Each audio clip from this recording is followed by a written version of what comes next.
Hello everyone and welcome to a truly important game from the second day of the St. Louis Blitz tournament. It's the fifth day in general of the tournament because first there were 3 days of Rapid, then 2 days of Blitz, and it's really a wild game between Hikaru, Nakamura and Alireza Firouzja. Hikaru is very close to breaking the 2900 live standings barrier regarding Blitz, and if he beats Alireza here with the white pieces, he might very well do it. He almost did it in the previous round. Had he beat Levon, he would have gone over 2900, but he almost lost. In the end, it was a draw. But this game is a really wild one, and it features a very nice line that I'm sure you guys will enjoy. So let's dive straight into it. So Hikaru has the white pieces, and when you face a strong opponent and you really want to win, you go for the Areti opening. Knight to f3 by Hikaru, and Alireza plays pawn to d5. We have e3, knight to f6, and c4 now. We have pawn to e6, and now we have pawn to b3, preparing to fianchetto the dark square bishop. We have c5 by Alireza, and the bishop to b2.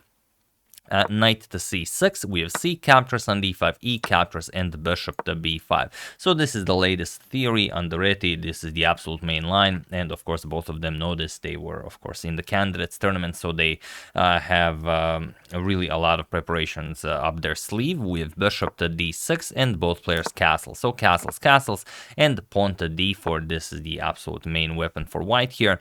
C captures on d4, knight captures, and now bishop to c7. This is the tricky move in the position that makes room for the queen to come to d6, and then you are going to put a whole lot of pressure on that h2 pawn, and you are waiting with the development of your light square bishop. So if white puts this knight on f3, you can pin the knight and then again threaten captures and checkmate, which is very annoying. So this is what happens in the game. Knight to d2 by Hikaru, knight captures on d4, we have bishop captures, and now queen to d6. Alireza gets very nice development in, he threatens checkmate here.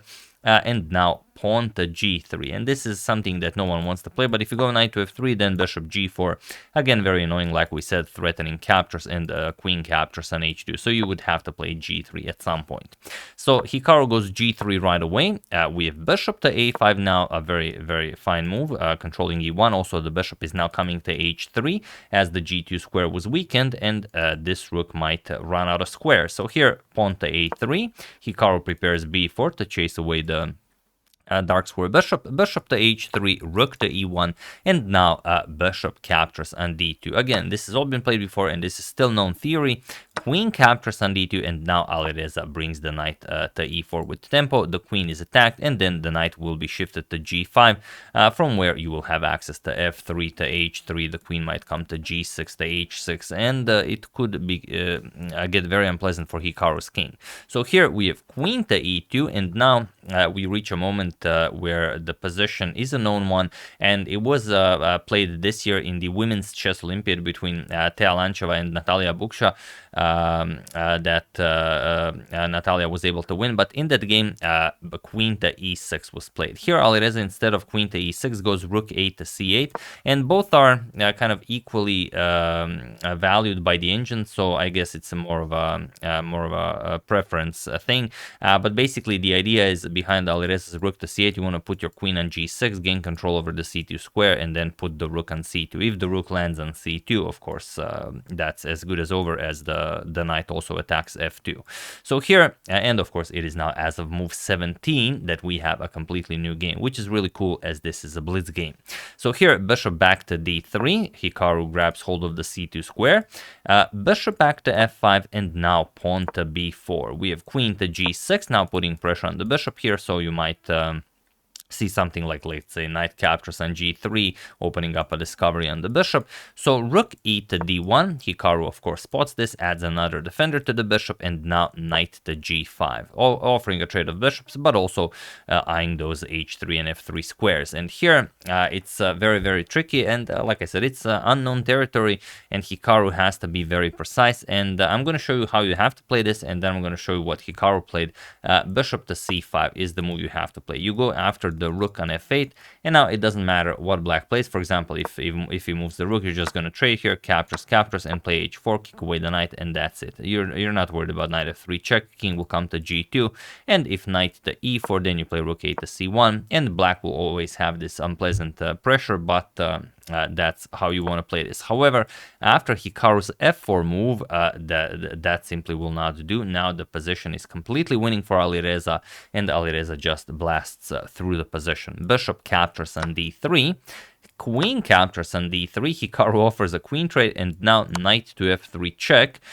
Point being that if you go to f2, king f2, then rook to c2 check is very annoying. But that's probably why Hikaru went king to g2, and Hikaru saw, oh no, this is it now. Now Alireza can win the game in one move, but he didn't. But just in case you guys don't know what I'm talking about, feel free to pause the video here and try to find the absolute strongest move for Alireza while I give you a couple of seconds. So for those of you who were able to do it, congratulations on spotting the instant resign royal fork. And for those of you who just want to enjoy the show, it is knight to e1 with check. Look at this. Look at this beauty. The king and queen are forked here, and there's no defense. If you move the king, we capture the queen. And if rook captures on e1, then of course the queen is undefended. So it's a free queen. And Alireza does not play this, as when he was calculating this, he never took into consideration that Hikaru would actually put the king on g2. In his mind, he probably saw king f2, and he already planned for rook to c2 check, so it doesn't matter. Hikaru played king g2, Alireza still continues with rook to c2 check. It's still winning for him, only it's not instant resigns, as now Hikaru will get some material for this. So if you go for king captures on f3, then you are getting checkmated. Queen h5 check. The rook, of course, covers the entire second rank, so you're going to have to block this, and now queen h3 is checkmated. There's no escaping this.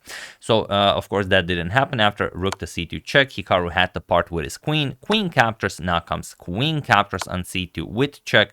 King captures on f3. Now Hikaru got a bit more material than he would have in that line, but now just rook to c8, doubling up on the c file, of course, saying that if you go something like rook 8 to c1, I would very happily trade here. Captures, captures, and captures, and Alireza, of course, knows that he will win this endgame.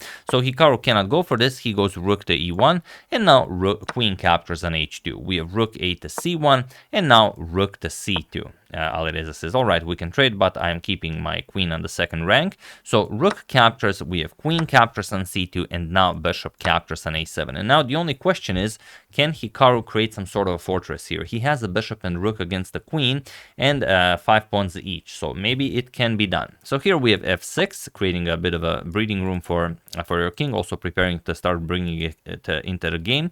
Bishop back to d4. We have king to f7. Now comes rook e2, attacking the queen. Queen to e4 check, king to f2, and now pawn to b5. Very important to stop those two pawns, and the a3 pawn will be a target for the rest of the game. So rook to d2, and now pawn to g5. Of course, Alireza will now try to bust open this position and go after the white king, because when you have a queen against the king, it's very important to open up the position so you can use the queen to deliver checks. So f captures on g5, we have f captures on g5, and now king to g1. We have king to g6, bishop to c5 now, and queen to f3. We have king h2, and now queen to e4. We have bishop to d4, and now pawn to h5 by Alireza. We have rook to f2, Hikaru just waiting to see what happens. h4 now. We have g captures, and now queen captures. Of course, you don't want to play g captures. That would open up the black king to some checks. So queen captures on h4, and now king to g2. We have queen to e4 check, king to g1. Hikaru very happy with his fortress. He says, if you can, you will have to push harder than this. So queen b1 check, king h2, queen to d3 with check, and now king to g3. We have queen e4, and now king to h2. King to h5, Hikaru now starts bringing his king into the game, or rather, Alireza starts bringing his king into the game. King g3. We have queen to g4 check, king h2, and now queen to d1. Alireza still without a way of putting more pressure on the white king. Rook to g2, and now king back to g6. We have bishop to c5, and now queen to h5 with check, king g1, and queen to d1 check. Players are very low on time, so they have to repeat the position a few times, as you do get that 1 second increment after you make a move. Or maybe it's 2 seconds. I think it's 1, it could be 2. I don't think it's 3, but I'm pretty sure it's 1. So king to h2, and now queen to h5 check, repeating once again, king g2, and now queen to f3. We have bishop to d4, and now Alireza goes after the a3 pawn. Queen d1 check, king to h2, and queen to d3. This is what he comes up with. We have bishop to c5, as the pawn cannot be defended, and queen captures on a3. Rook to d2, and only now will he push even further on the king side. So queen b3, we have king to g3, and now queen to c4. We have rook to d4 attacking the queen, queen to f1, and now rook back to d2. We have queen to e1 with check, and now Hikaru realizes that it is over. You have to play rook to f2, otherwise you're going to lose the rook here. So rook f2, and now king to h5. Now the king is coming closer into the position, and there's no good way to play this. You can't move the rook, you have to move the king. Once you move the king, then you allow Alireza's king to go in the position, and that's pretty much it. So king g2 was played, Alireza brings the king deeper, king to g4. Now you have unpinned rook to a2, but it is far too late. Queen g3 check, king h1, king to h3, and he was in this position on move 63. Yeah, it's too bad. I know one more move would have done it. That Hikaru Nakamura resigned the game, as there is nothing more to be done here. So unfortunately, Hikaru will not be breaking 2900 with this game, but he still might do it if he wins all of the games that are left in the tournament. But this was a fine opportunity. So yeah, king h3 here, he resigned because you're just getting checkmated. Queen e1 will be checkmate, and if you stop this, let's say e4, you try and get back with the bishop, it doesn't help. Still queen to e1 check, bishop to g1, and now a nice queen captures with check. You have to block with the rook. This is the only move, and now queen captures will be checkmate. And of course, other ideas aren't really useful. If you move the rook back, then you simply allow queen to g2 checkmate. So of course, completely winning for Alireza. But it's incredible how quickly the situation unfolded right after they went into a completely new game. Alireza chose this over the bishop to e6 that was played, over queen e6 that was played in that game in the Olympiad that we mentioned.